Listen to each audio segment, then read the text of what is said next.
So when I was 16, there were two people that broke into my house when I was homesick from school, so I had to call the police. So Norfolk is actually a very small town, and it has a very extremely low crime rate. So in a magazine, Norfolk was rated 7th best places to live in the United States.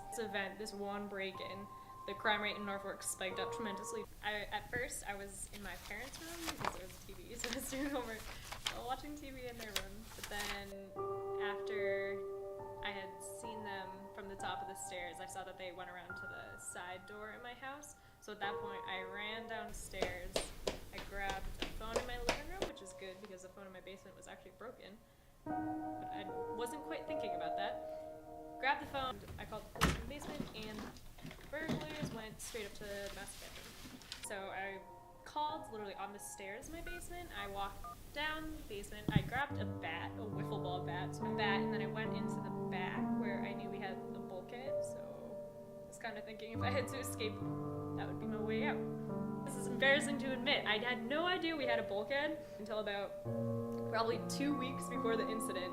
So my dad makes fun of me nonstop for that. I was on the phone with them. I was definitely crying a lot. So I think a lot of his job was just to kind of keep me calm. So they told me to go upstairs and then go outside. I remember it was very chaotic. I was very hesitant to go upstairs because I didn't really know what was happening.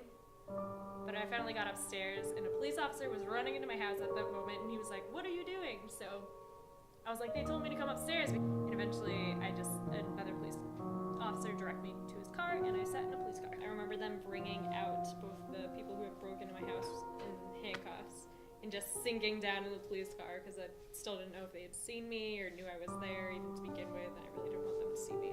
I remember thinking that they'd put them in the same police car as me as well, which I was very terrified they'd do that. And I asked if I could call my parents, and he said of course. So first person I called was my dad, who picked up at work, and I was already in tears still, so I said someone broke into our house, and of course the first thing my dad says is, "Well, call the police." It's funny because I was already in the police car, and of course he thinks I would call him before I'd call the police. I believe it was the dispatcher that referred to me as a hero, so I was a little bit on my high horse, which my family was sure to bring me down to reality, remind me that, as my brother says, you're an idiot for not opening the door the first time they knocked. They talked about it at my school the next day. I remember my principal came up to me and asked to talk to me specifically.